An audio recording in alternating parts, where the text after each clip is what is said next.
ఈరోజు ఈ భారీ జనసందోహాన్ని చూస్తుంటే భారీ అనే పదం కానీ జనసందోహం అనే పదం కానీ వీటికి సరిపోవు. ఆకాశం ఈనిందా, నేల తల్లి కనిందా అనే విధంగా ఇసుక రాలితే రాలలేనంత జనం ఈరోజు కడపలో తెలుగుదేశం పార్టీ కార్యకర్తలు ఇంత పెద్ద ఎత్తున వచ్చారంటే కడప గడ్డ తెలుగుదేశం పార్టీ యొక్క అభిమానులదని మరొక్కసారి తెలియజేసుకుంటున్నాను. ఈరోజు ఈ కార్యక్రమం, ఈ మహానాడు కార్యక్రమం ఇంత విజయవంతం అవడానికి కారణమైన మన Mahanadu coordination team, food committee కానీ, డెకరేషన్ టీం కానీ, అరేంజ్మెంట్స్ టీం కానీ ప్రతి ఒక్కరికి, అలాగనే అధ్యక్షులు శ్రీనివాస్ రెడ్డి గారు కానీ, మంత్రి సవిత గారు కానీ అలాగనే ఈ కార్యక్రమానికి వచ్చిన అబ్జర్వర్స్ కానీ, మా జిల్లా ఎమ్మెల్యేలు, ఎమ్మెల్సీలు, ఇన్ఛార్జీలకు అందరికీ ధన్యవాదాలు తెలియజేసుకుంటున్నాను. అంతకంటే ముఖ్యంగా మన కార్యకర్తలు ఈ యొక్క కార్యక్రమాన్ని విజయవంతం చేసుకుంటున్నారని మరొక్కసారి తెలియజేసుకుంటున్నాను. ఈరోజు గర్వంగా తెలియజేసుకుంటున్నాను, we are from Kadapa, we are proud to be Kadapa people. ఇది కడపలో జరుగుతుంది కాబట్టి ఇంత పెద్ద చారిత్రాత్మకమైన ఘట్టం మన కడపలో మనం ఆహ్వానిస్తున్నాం, మనం అతిథులకు సేవ చేసుకుంటున్నాం. ఈరోజు ప్రతి ఒక్కరికి ఈ కార్యక్రమంలో అరేంజ్మెంట్ చేసి శభాస్ అనిపించుకున్నామంటే అది కడప జిల్లాలో ఉన్న తెలుగుదేశం పార్టీ అంటే. 43 సంవత్సరాల తెలుగుదేశం పార్టీ చరిత్రలో మొట్టమొదటిసారి మహానాడును ఈసారి మన అధ్యక్షులు మాన్య శ్రీ నారా చంద్రబాబు నాయుడు గారు, అలాగనే మన జాతీయ ప్రధాన కార్యదర్శి గారు నారా లోకేష్ గారు వాళ్ళు నిర్ణయించడమే మనకు దక్కిన గర్వంగా తెలియజేసుకుంటున్నాను. ఈరోజు తెలుగుదేశం పార్టీ ఏ స్వార్థం కోసమో కాదు, ఎవరి కోసమో కాదు పుట్టిన పార్టీ. తెలుగుదేశం పార్టీ అనేది తెలుగువాడి ఆత్మగౌరవ వేడి సెకన్ నుండి నాటి ఢిల్లీ పాలకులకు తెలియజేయడం కోసం పుట్టిన పార్టీ. తెలుగుదేశం పార్టీ అంటే బలుగు బలహీన వర్గాల అభ్యున్నతికి, రాజకీయ ఆర్థిక స్వాతంత్రం కోసం పుట్టిన పార్టీ. తెలుగుదేశం పార్టీ సమర్థవంతమైన నాయకత్వం మరియు క్రమశిక్షణ కలిగిన, నిబద్ధత కలిగిన కార్యకర్తలే వెన్నెముక.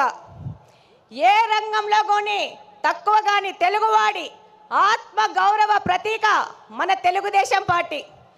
తెల్లవాడి నుంచి మనకు స్వాతంత్రం తేవడానికి గాంధీ మహాత్ముడు పుడితే తెలుగువారి ఆత్మ గౌరవాన్ని కోసం పుట్టిన వారు విశ్వవిఖ్యాత నట సార్వభౌమ స్వర్గీయ అన్న ఎన్టీఆర్ గారు.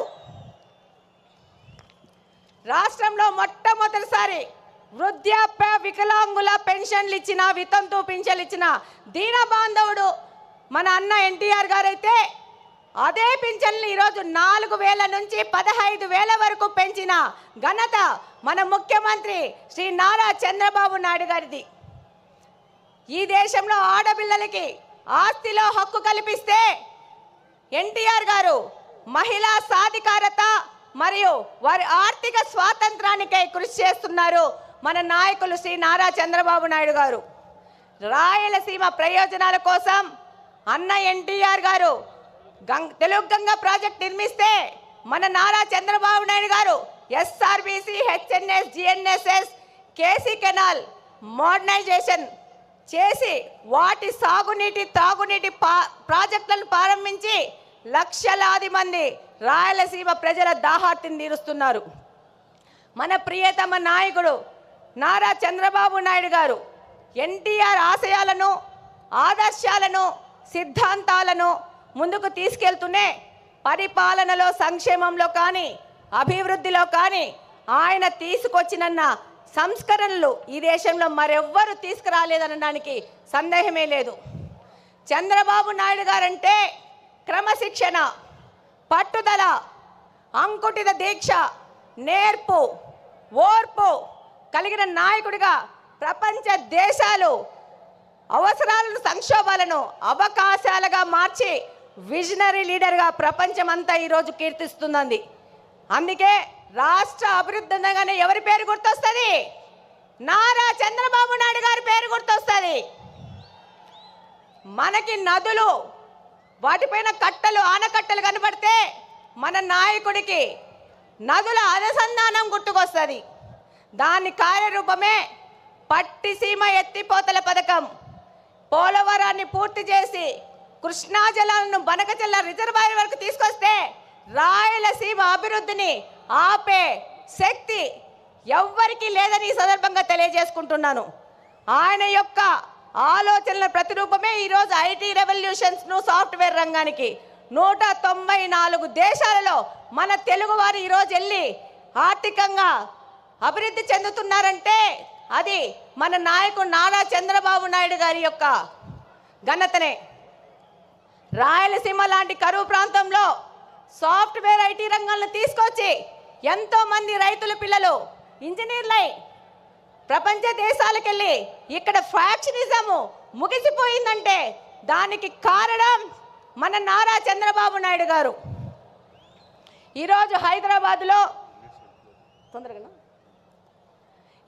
హైదరాబాద్ అంటే నారా చంద్రబాబు నాయుడు గారే గుర్తొస్తారు. అలాగనే ఈరోజు మనకు కడపలో ఇంత పెద్ద అవకాశాన్ని ఇచ్చి ఒక మహిళను నాకు అవకాశం ఇచ్చి ఇక్కడ ఎమ్మెల్యేగా పోటీ చేయించారు. దానికంతకు ముఖ్య కారణం శ్రీ నారా చంద్రబాబు నాయుడు గారు, నారా లోకేష్ గారు. ఈరోజు మన నారా లోకేష్ గారు 1 కోటి మంది సభ్యత్వాలను చేసుకొని వాళ్ళకు ఇన్సూరెన్స్ అని ఏదైనా ప్రమాదం జరిగితే 5 లక్షల బీమా వాళ్ళకు వచ్చే విధంగా చేశారంటే భారతదేశంలోని ఏ పార్టీ కూడా ఈ విధమైన కార్యక్రమం చేయలేదు. అది తెలుగుదేశం పార్టీ వంతైంది. ఈరోజు తెలుగుదేశం పార్టీ తరఫున నన్ను నిలబెడితే ఏం మాట్లాడినారు? గంగిరెద్దు అన్నారు, బుడబుక్కలు అన్నారు, నీ ఇంటికి వస్తామన్నారు. ఒక్కసారి ట్రై చేసి చూడండి. బుడ్డా వెంగళరెడ్డి ఇంటి ఆడబిడ్డని ఇంటికి రిటర్న్ వీల్ చైర్లో పోతారు.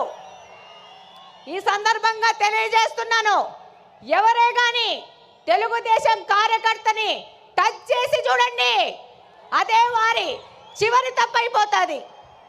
శ్రీ నారా చంద్రబాబు నాయుడు గారి ఆశయాలతో ఇక్కడ ఎమ్మెల్యేగా గెలిచి మీ అందరికీ తెలుసు. ఈరోజు పులివెందుల ఎమ్మెల్యే 2 సార్లు ప్రచారానికి వచ్చాడు.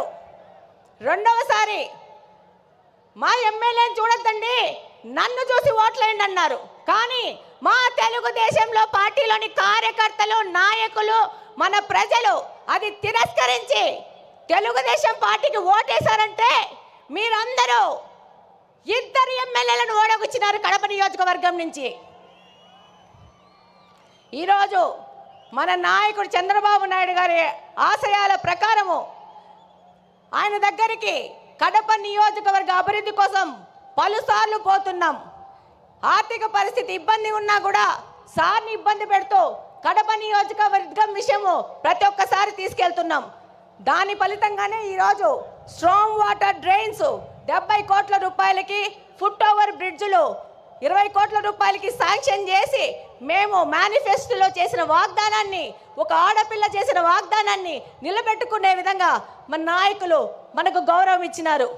ఈరోజు మన నాయకుల ఆశీస్సుల ప్రకారము మన కడప స్వచ్ఛ కడప అనే ప్రోగ్రాన్ని కడపలోని ప్రతి ఒక్క తెలుగుదేశం నాయకుడు, కార్యకర్త వారానికి 2 రోజులు 6 గంటల నుంచి 9 గంటల వరకు కడప నియోజకవర్గ అభివృద్ధి కోసం తిరుగుతున్నారంటే అది మన నారా చంద్రబాబు నాయుడు గారి స్వచ్ఛాంధ్ర ముందుకు తీసుకుపోయే విధంగా మన కడపను కూడా స్వచ్ఛ కడప చేసుకోవాలని మా తెలుగుదేశం కార్యకర్తలు పాటుపడుతున్నారు.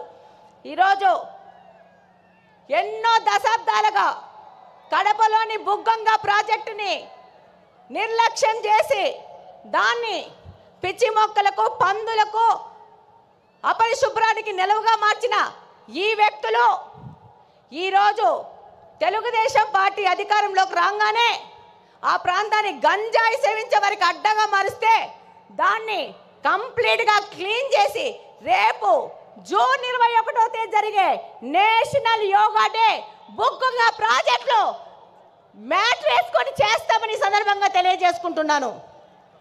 అలాగనే ఈ యొక్క మహానాడు సందర్భంగా మన ముఖ్యమంత్రి గారికి చిన్న విజ్ఞప్తి. మా ఊర్లో దేవుని కడప టెంపుల్ ఉంది అన్న, దాన్ని తప్పకుండా పర్యాటక రంగంగా అభివృద్ధి చేసి కడపకు తలమానికంగా చేయాల్సిన అవసరం ఎంతగానో ఉంది. బుగ్గంక చెరువును డెవలప్ చేసుకోవాల్సిన అవసరం ఉంది. అలాగనే మాకు మంచినీళ్ళ సమస్య చాలా ఉంది. Kadapa town, Kadapa head quarters 20 సంవత్సరాల నుంచి ఒకటే పార్టీ అధికారంలోకి ఉంది, కానీ పూర్తిగా నిర్లక్ష్యం చేశారు. నారా చంద్రబాబు నాయుడు గారి ఆశీస్సులతో ఆ సమస్యను కూడా మేము తీర్చుకుంటాం. అలాగనే నారా లోకేష్ గారు 20 లక్షల ఉద్యోగాలు ఇస్తా అన్నారు. అందులో భాగంగా కడప హెడ్ క్వార్టర్స్లో మెగా జాబ్ వేళ ఏర్పాటు చేసి 2500 మందికి స్థానికంగా బహుళజాతి కంపెనీల్లో ఉద్యోగాలు ఇప్పించినాం. అలాగనే నారా లోకేష్ గారికి ధన్యవాదాలు చెప్పుకోవాల్సిన అవసరం ఉంది. ఎందుకంటే మొట్టమొదటి స్టార్టప్ కడపను P4 మోడల్ కింద మొదలు పెట్టారు. 6 నెలల్లో పూర్తి చేస్తున్నారు. ఇక్కడ కడపలోని యువతకి ఒక మార్గదర్శకంగా దిశానిర్దేశం చేసే విధంగా కడపను ముందుకు తీసుకుపోతున్నారు. అలాగనే మనం P4 మోడల్లో మన కడపలో నిఘా వ్యవస్థను పెంచడానికి 1 కోటి రూపాయల వ్యవధితో P4 మోడల్లో కెమెరాలు పెట్టబోతున్నాం. చివరిగా కడప అనేది ఎవరి అడ్డాగడ్డా కాదు, ఇది కడపలో నివసిస్తున్న ప్రజల అడ్డా, కడప ప్రజల గడ్డ. తెలుగుదేశం పార్టీ ఇందాకనే మీరు చూసింటారు, దాదాపు 15 మంది నాయకులు తెలుగుదేశం పార్టీ నాయకులు నిలబడ్డారు. మేమందరం తెలుగుదేశం పార్టీ కార్యకర్తలను ప్రజల దగ్గరికి తీసుకుపోయి వాళ్ళ ద్వారా మా ద్వారా ప్రజాసేవ చేస్తూ ఇది ప్రజల అడ్డా అని తెలియజేస్తున్నాం. అలాగనే నాకు ఈ మహావేదికలో మాట్లాడే అవకాశం కల్పించిన ప్రతి ఒక్కరికి ధన్యవాదాలు తెలియజేసుకుంటూ సెలవు తీసుకుంటున్నాను. జై హింద్, జై తెలుగుదేశం.